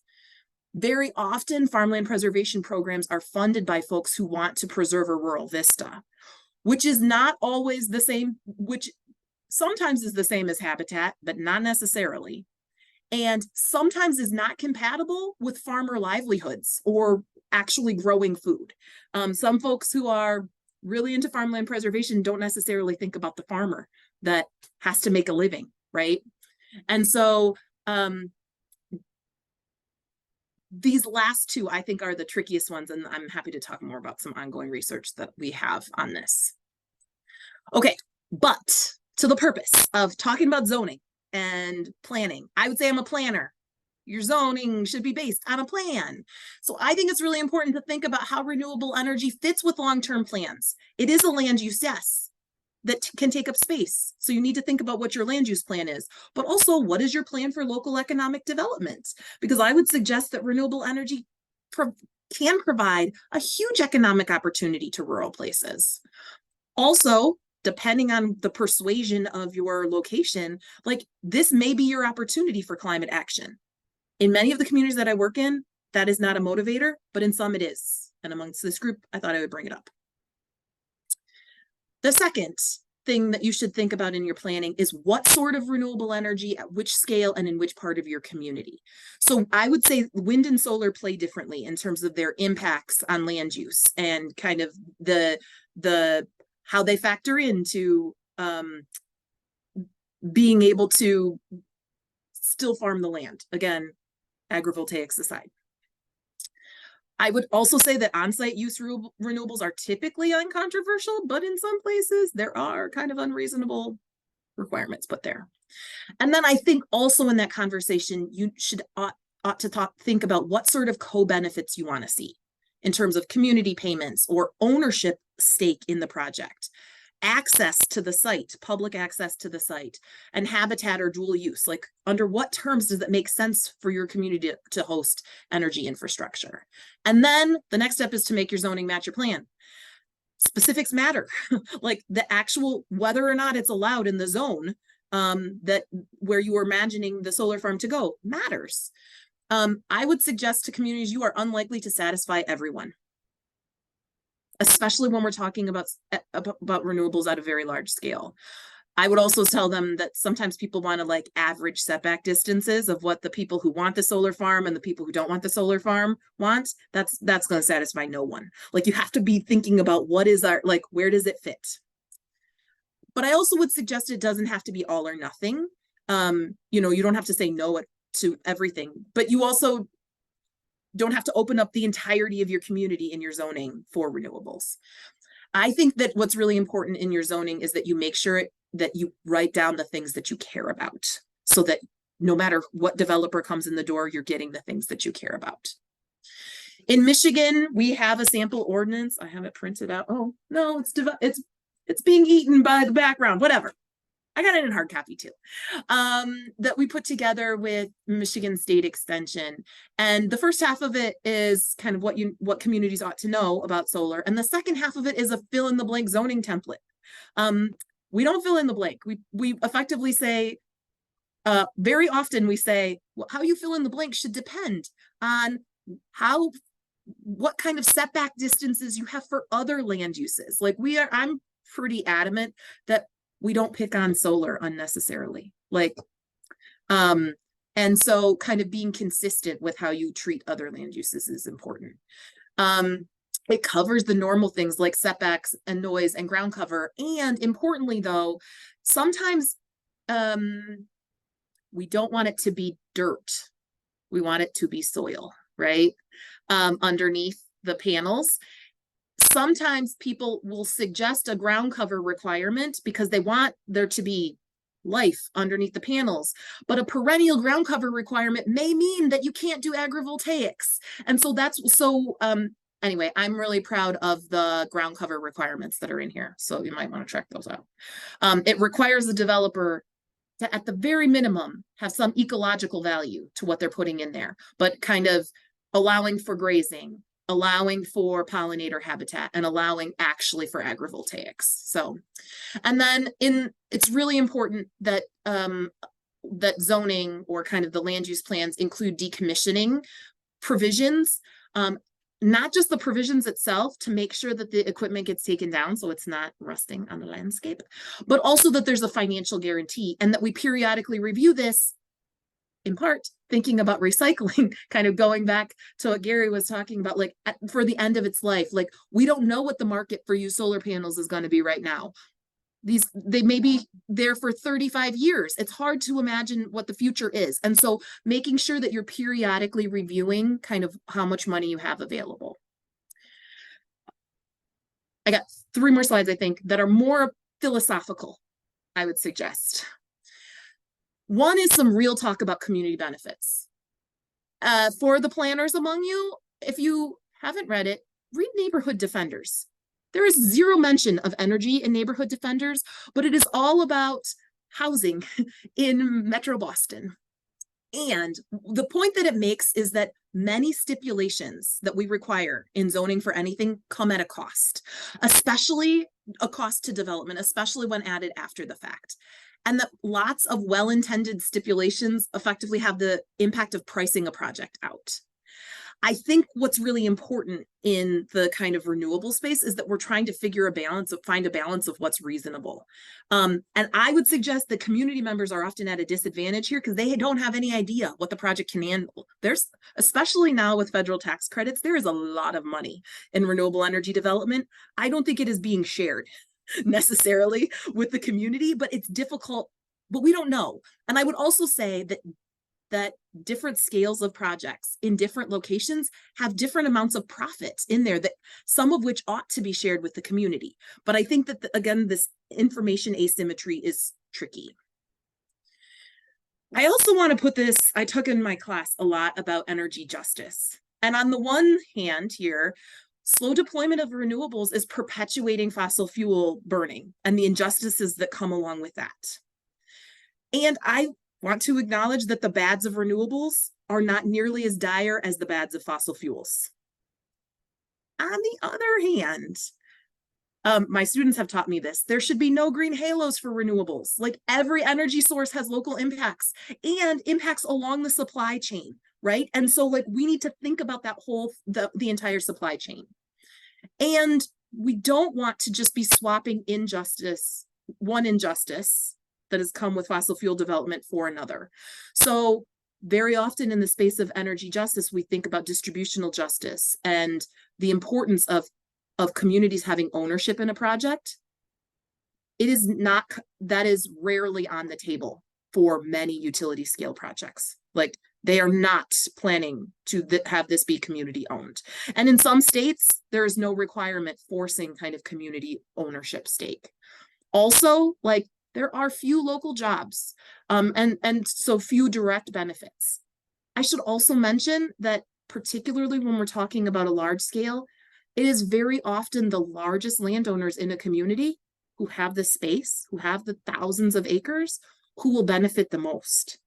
And often it is their neighbors who are upset about it. And sometimes their neighbors are like vacation homeowners, and maybe we feel differently about their opposition than when these are people who used to own that land and had to sell it off to somebody else. And so it's tricky.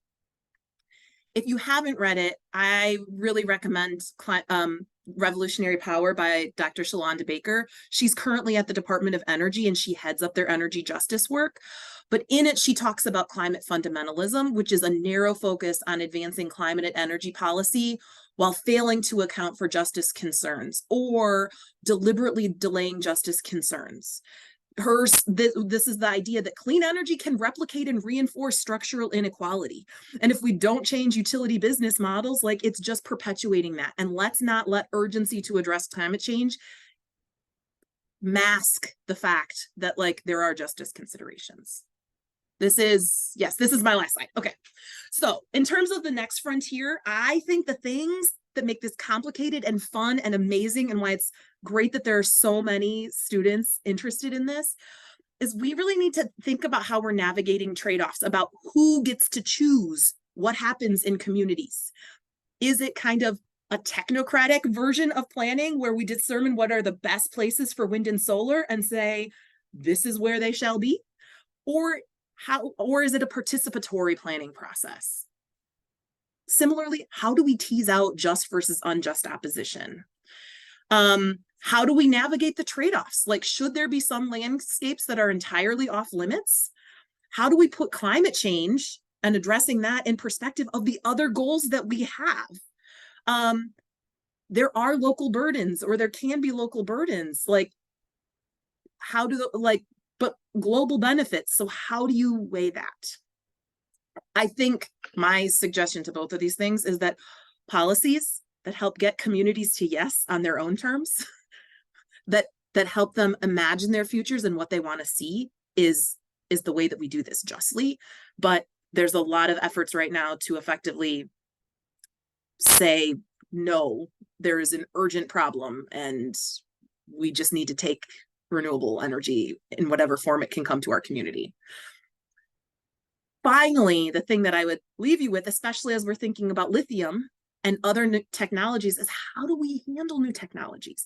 What do we do? How do we set land use policies in the face of uncertainty and unknown risks?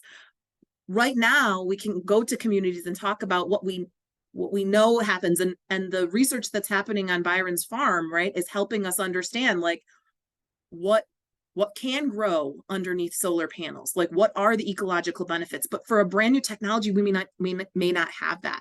And so kind of how do we think about that, and how do we adapt for the future? Okay, thanks.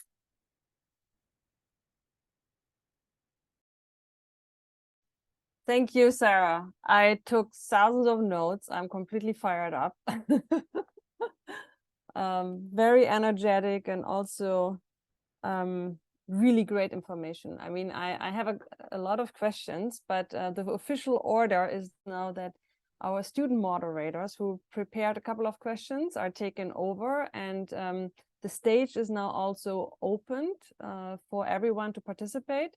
As originally mentioned, you can put your question into the chat, and Sari and Sanika are going to pick it up in order, or you can also just simply raise your hand.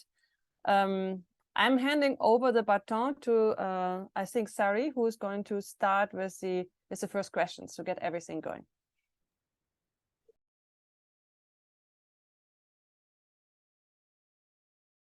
Right. Thank you so much, Sarah, Byron, and Gary. For me, it's a really fascinating presentation. Like, the whole topic is completely new to me, and it's really interesting how this very tiny and invisible and very rare material, lithium, and what it can do and contribute to the world.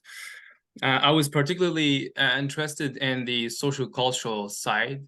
And starting from Sarah's presentation, like the community benefits and concerns, and particularly, the aesthetics part in how appealing this renewable energy, the solar panels suggestion should be for the, to capture the public imagination, to attract developers and residents, instead of, having them go away, or and then, affecting property value and land value, etc.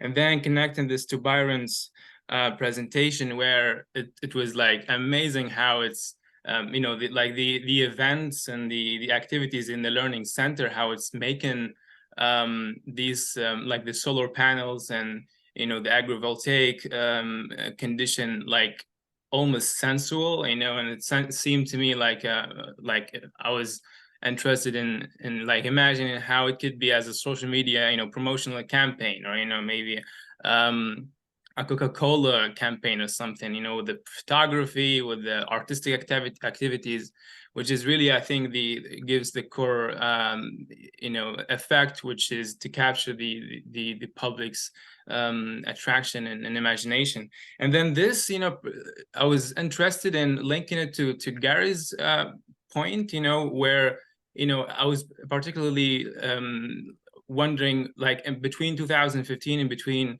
2015 and 2020, there was this transition, energy transition, as you call it, and or let's say the coming of a new paradigm. How is this really happening? So, like, what are the factors that made lithium production jump, like spike between 2015 and 2020. And, also in considering of these kind of activities that make it appealing, such as we saw in Byron's Learning Center activities, the photography, the artistic, etc. So like, how can you contribute? Like, is this something that you can contribute to, this transition, the radical transition, or is this something mutational and it happens and you can't control it? So my question would be for Gary and also Sarah and Byron, if they could contribute to it. Thank you.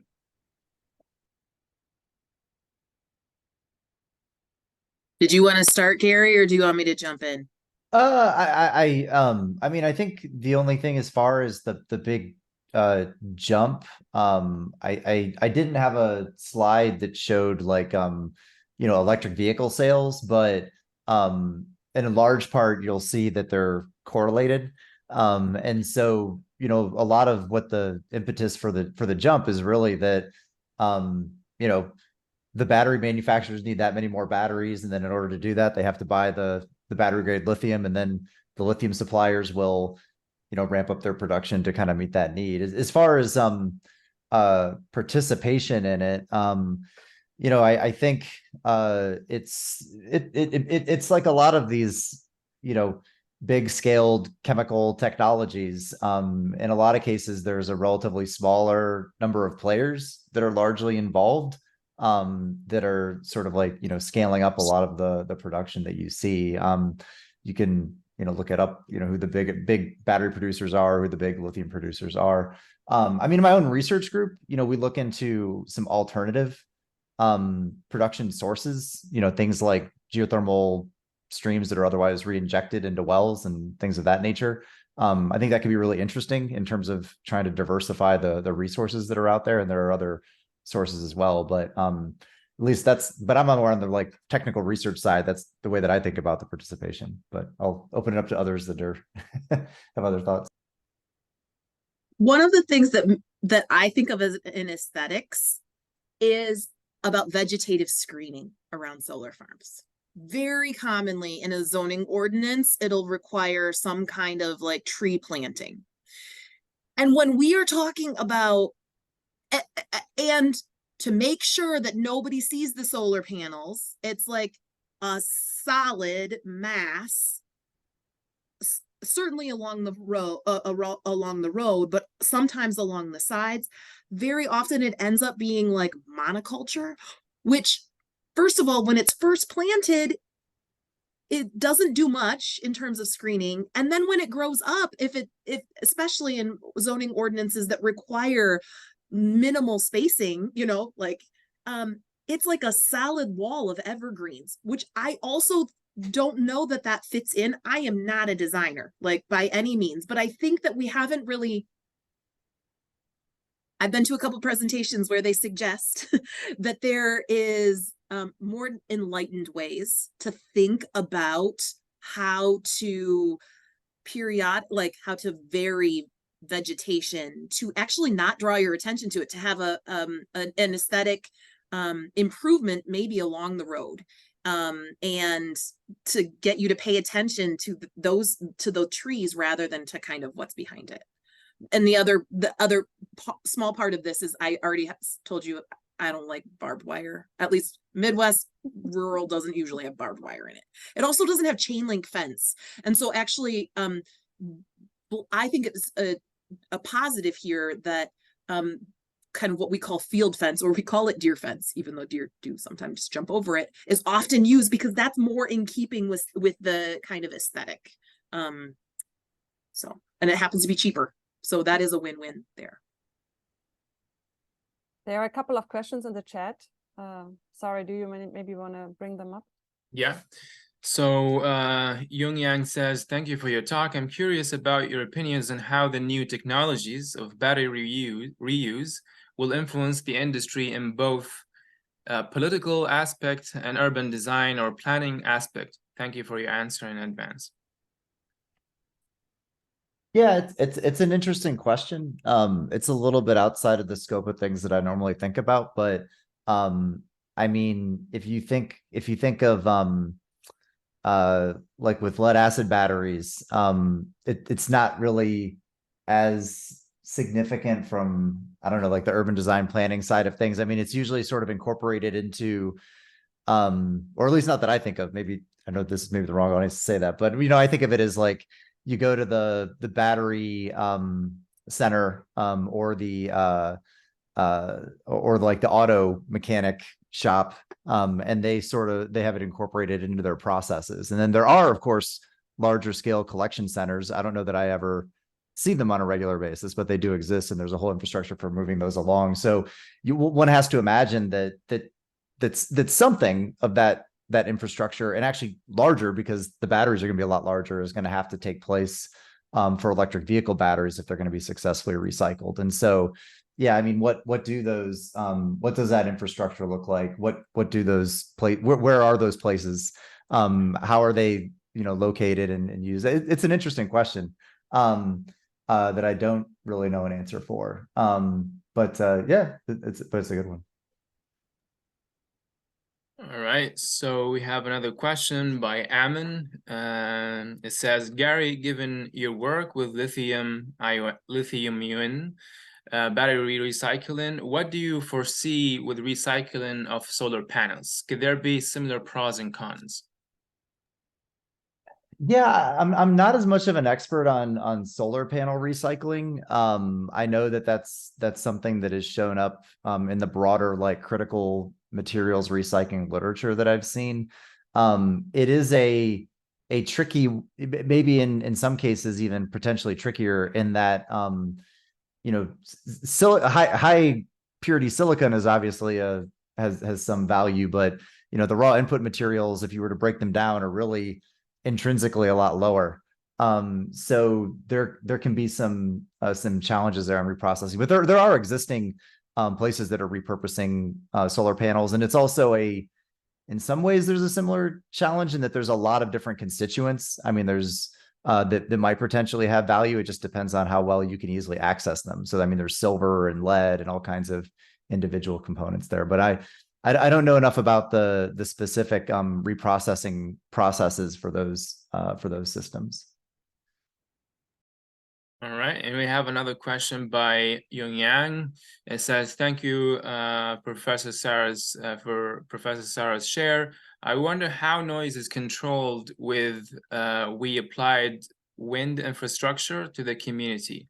Also, I have a concern on noise to the wildlife. Thank you for your response."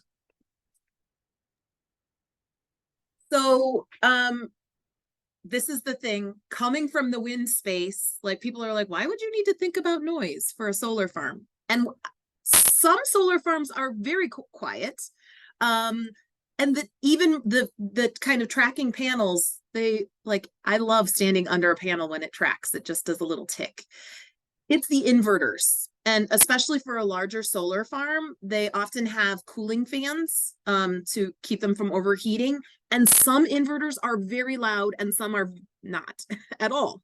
They're quite quiet. And so some of this is just what is the noise profile of the equipment that you buy. Putting it in a zoning ordinance to say, you can't exceed 45 decibels or something at the property line, is totally doable. It just forces the part that might be noisy to the interior of the solar farm, or requires them to get quieter equipment. For wind, it's a similar situation. So some equipment is noisier than others. And I would suggest that, actually, if anybody's ever seen this is where technology also intersects with social acceptance. The trailing edge of a wind turbine blade is serrated. Sometimes, I don't know if you've ever seen them going down the road, it is not a bird chopper. It looks like a knife, but it is not. It's on the opposite side. It actually disrupts the flow, so it makes those turbine blades significantly quieter. And so that's what I would suggest. I don't know of the concern of noise on the wildlife. Actually, I mean, one of the concerns for wind in particular is wildlife, whether or not bats may be attracted to something about wind turbine blades spinning. But I haven't seen tons of research on that, but that's not 100% my area of research. All right, we have a question by Mona. Mona, do you want to speak it out? Yeah, so it's in relationship to Byron's project.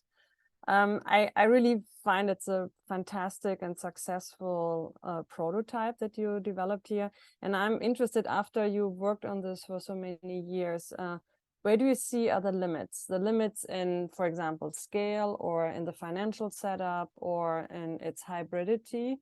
And when we look forward into the future, what are the other, let's say, I'm seeing that there's also a spirit of experimenting with the site and testing different ideas. What are the next steps that you are seeing, and the experiments that you are trying to implement? Next steps, I think our researchers and I are curious about native grasslands within solar arrays. Colorado State University is planning to build a solar array on native grassland east of Fort Collins. It's going to be a really small site. Sarah was talking about gigawatt scale. They're talking about 100 kilowatts. So it's going to be a tiny site because researchers don't get that much money for stuff. Well, yeah, anyways, financial differences there. There's I want to try getting grants to ag communities to see what type of agribusinesses they could start in any existing solar array. I think that would be fascinating to try. There's already 10,000 acres of solar panels in Colorado, hundreds of thousands, if not a million already, acres of solar panels across our country. None of it is really getting as utilized as it could be. What would it be like for the government to hand out a little bit of money to maybe immigrant communities that have come here that have worked in agriculture and other spaces and now don't have those same opportunities, that might still be interested in doing so? It's a way to provide land access. I think that's interesting. Sarah was talking about other community issues outside of just like screening, like thinking about housing. One thing that we're talking about is, what if on one of these massive sites you actually throw out some tiny homes? Like that would be so tiny in the budget of a utility scale operator to chuck out a handful of tiny homes that you could provide a living space for people that would be interested in growing crops or something within that facility. Those are some of the thoughts that we have moving forward. I think we're going to be working on an agrivoltaics certification project over the next couple of years, see if we can't get that off the ground. I also noticed in your question, you wondered about climate zones. I mean, we're talking about shade. So if you're already in a really shady place, agrivoltaics isn't going to do a ton for you. This is going to be best utilized in spaces that are really sunny, that are hot, that could use the shade. I don't, maybe I'm not smart enough to see the opportunities for solar panels like at the North Pole or something for agrivoltaic purposes, but there's going to be certain spaces where it's just not feasible. And I tell farmers all the time, if you don't have a 3-phase line or a high tension line on your property or near it, you're not doing agrivoltaics, because you need the solar side for it. And if you're not situated for solar, then don't waste your time trying to go down that path. Thanks. All right, so we have a question by Maria. It says to Sarah, could you tell us more about who are the developers behind solar and wind farms? Who would you like to see operating in that space? Yeah. So it depends from place to place. Sometimes the utilities are developers themselves. In some states, that's very, very common, that the same people that you pay your electricity bill to are the ones building the wind or solar farm. For large projects, like the next step, where that's not the case, it's not the utility, it's another kind of private company. There's sometimes a market for kind of municipally owned or community owned projects. Usually there's a consultant who is an expert in building wind or solar farms that like works with them, but it could be owned by the community or the municipality. Just the amount of capital that it takes to pull this together means that those tend to be smaller, which is like a win-win. I mean, that they fit often and they have some additional benefits. So in terms of kind of who I would like to see. I mean, I would like to see things flipped on their head, and rather than a developer coming to a community and say, let us convince you to allow you to have us here, communities imagining what it is that they want with their landscape and how wind or solar can be helpful to getting them the things that they want and need, and welcoming in, having an RFP for development.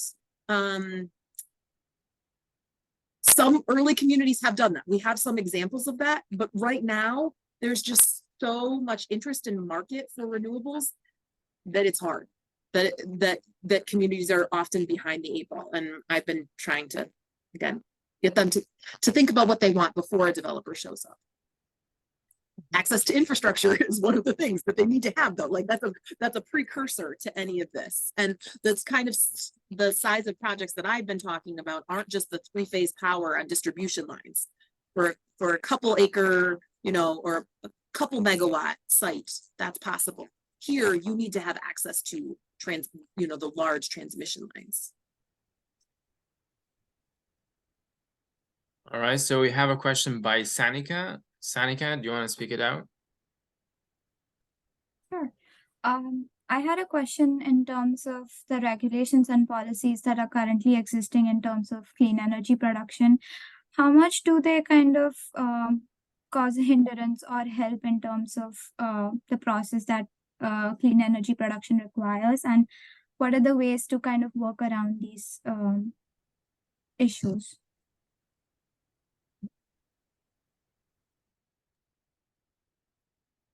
Should I jump in? Yeah. So there's over 3,000 counties in our country, and most of those counties have the control over how they do their solar siting. There's only a couple of states, as far as I know, mainly Illinois, that has taken away the right of the local communities to do their solar siting. It's the state level that basically chooses where solar goes. So every community is going to be different. It's going to be different on their politics. It's going to be different on their economics. It's going to be different based on the population sizes. But talking about workarounds, I'd rather people not work around regulations than they work through them. It's about dealing with the people that are there, because if you try to circumvent somebody, they're going to figure out how to get you later. So figure out what rules are in place and figure out how to work with those people to get done something that's reasonable, that works for everybody, versus just trying to avoid them. All right, so we have a question. So we have only 2 minutes left. I don't know how we're doing with the time, Mona, but maybe let's call out this question. So it's by Ammon. It says, Byron, could you speak a little bit more on how you were able to challenge the zoning for your farm? What was the key justification argument that convinced the city to change the zoning? Is it easier now for others in Colorado to follow in your footsteps? And it was just in our county that it was changed. So there's 64 counties in Colorado, and the land use code change was just here in Boulder County. And it is easier now after we did it. Key justifications were, even if you put solar panels on every single rooftop in Boulder County, it would not produce anywhere near the amount of power that we consume. And if they want to be 100% renewable on within the boundaries of our county, then they need to figure out how to have it on farmland. Also, they were trying to restrict us by kilowatts. They said that you could only have 100 kilowatts on your property. I thought it was dumb. They're a county. They care about land use codes. They don't care about technology. They shouldn't. They should care about how much acreage is being utilized for conservation purposes. So they changed it from 100 kilowatts to 7 acres of solar infrastructure that we could have at a very small scale. Thank you. So yeah, passing it on to you, Mona, then. Yeah, so I'm seeing that there are a lot of questions popping up here, but Maria also gave me a little hint that her group actually needs to leave at 5 o'clock. Is there a possibility that students can reach out to you via email in case they have burning questions afterwards? Would this be fine with you? all three. Sorry. Yeah, I don't know, that's fine. Sarah. Yeah. Sarah disappeared. I let her into the waiting room again. I think she she was kicked out. Yeah, I want to let's wait a couple of minutes. I hope that Sarah is coming back. So I want to thank you all. It was really a fantastic panel. It touched on a lot of critical, important aspects in our attempt to close the lithium cycle at the end of the day. And this was also already mentioned last week. We cannot continue to consume more and more and more and more energy. This obviously will cause a tremendous problem, even if we try to produce this energy through a green technology or through renewable energies, energy formats. There's a call for consuming less on the one hand side, and when we implement these new technologies, that we have to do this in the most sustainable way possible. And sustainable here is not only touching on the economical sustainability, which is obviously very, very often always mentioned, but also the social and the environmental. And a lot of thoughts that I had specifically while Sarah was presenting was that I'm observing that we are always tapping into the same systems, the systems that were ruling our economy over the last 100 and 200 years, that are very driven by pro-profit. The same systems are again dictating what we are trying to do in the renewable energy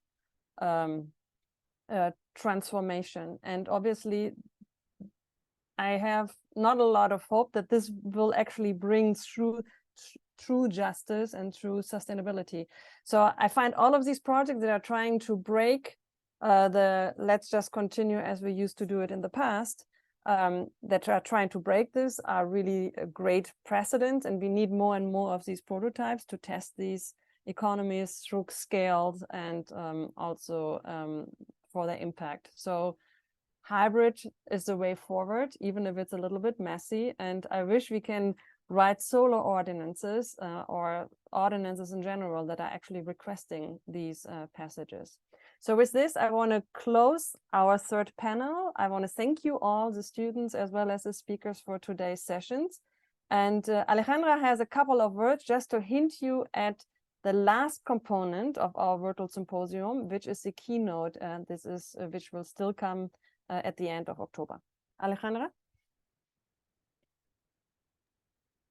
Thank you, Mona, Maria, and Jimena for bringing together such interesting and different points of view on this lithium subject. I'm really happy to have joined you in these all three meetings. I would like you all to invite you to our last session for the symposium and keynote this next Friday, October the 27th. We are very happy to have Billy Fleming to join us in this conversation. Billy Fleming is the Wilkes Family Director of the Ian McCart Center in Weizmann School of Design, a senior fellow with Data for Progress and co-director of the Climate and Community Project.